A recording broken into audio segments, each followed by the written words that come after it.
আল্লাহু আকবাৰ আলহামদুলিল্লাহ।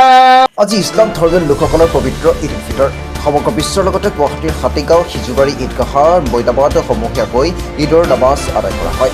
ঈদ উল ফিতৰ অথবা ঈদ উল ফিতৰ আৰবীত অৰ্থাৎ ৰোজা ভঙা দিৱস। ইছলাম ধৰ্মাৱলম্বী লোকসকলৰ আটাইতকৈ ধৰ্মীয় উৎসৱটো হ'ল ঈদ উল ফিতৰ।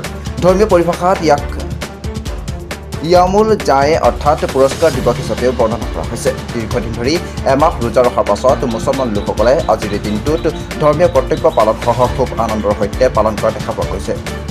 আমাৰ তৰফৰ পৰাও সকলোলৈ ঈদ উল ফিতৰৰ আন্তৰিক শুভেচ্ছা জ্ঞাপন কৰিলোঁ। গুৱাহাটীৰ পৰা বিশ্বজিৎ সাহাৰ ৰিপৰ্ট, বিশেষণ লাইভ।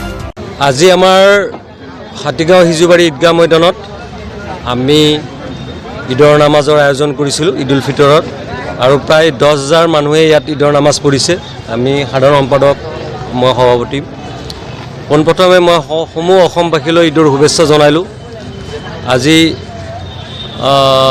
চবতছে ডাঙৰ কথাটো হ'ল আমি জুবিন গাৰ্গক হেৰুৱাইছোঁ, আৰু যে আমি সেই জুবিন গাৰ্গৰ আত্মাৰ সদ্গতিৰ বাবে ইয়াত দোৱা কৰিছোঁ।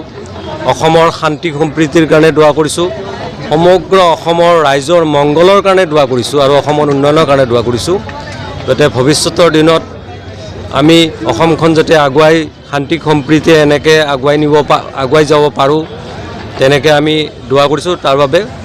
আৰু জুবিন গাৰ্গৰ পৰিয়ালৰ কাৰণেও আমি দোৱা কৰিছোঁ, সদ্গতিৰ বাবেও দোৱা কৰিছোঁ।